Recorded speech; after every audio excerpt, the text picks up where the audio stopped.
Pune. Mother had plans to go south and do some public programs.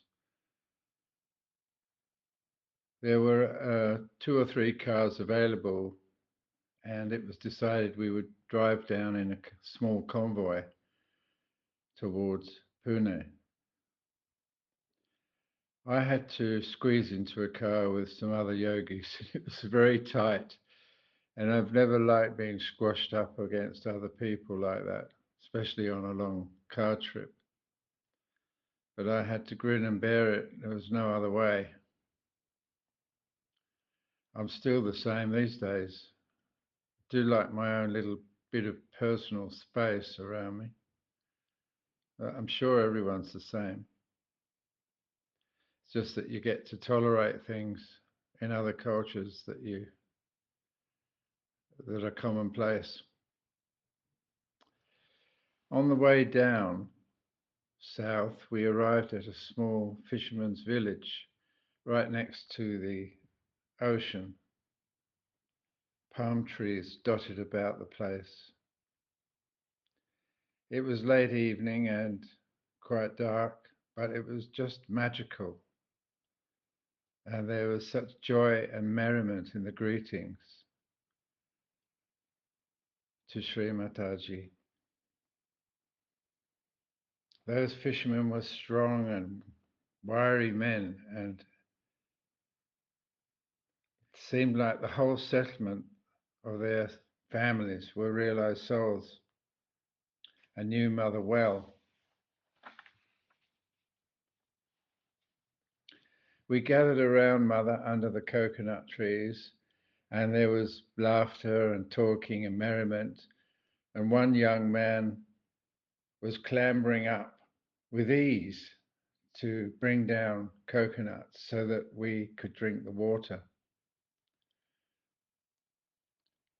Of course, they gave one to Sri Mataji first, but then she asked us if we would like one. And I hadn't really had the fresh coconut ever before in my life. And it seemed like this coconut water was like a kind of fizzy, slightly fizzy nectar. It tasted absolutely wonderful.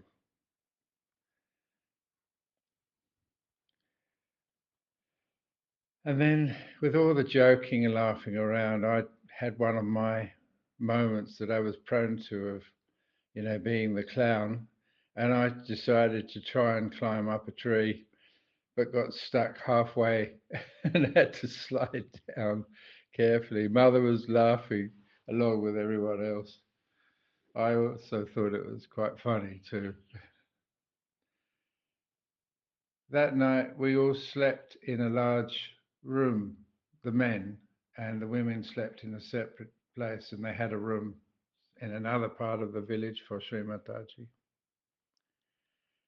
And we all slept upon the floor.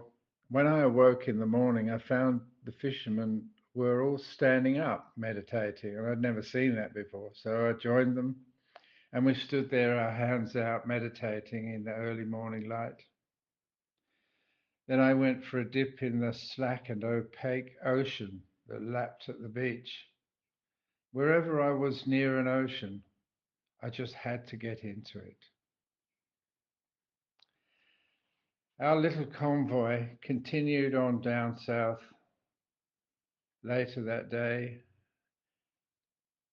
and Mother led us to some land she had purchased just to show us that it was to be used for the collective. I think they were making a school there or a music academy. I can't be sure.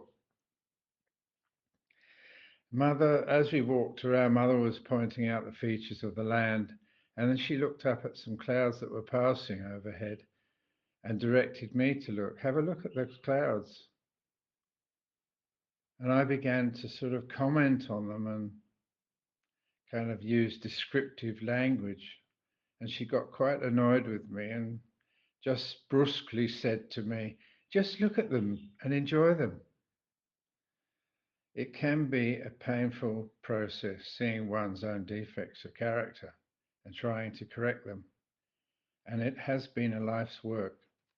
But I am so much more prone to take these criticisms much more easily and embrace the opportunity for improvement and growth.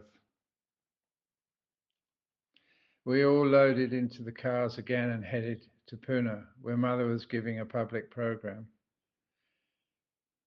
There weren't many people attending there in Pune. I can only assume there was quite a negative influence there from the Rajneesh people, and they had a big ashram and lots of foreigners were going there.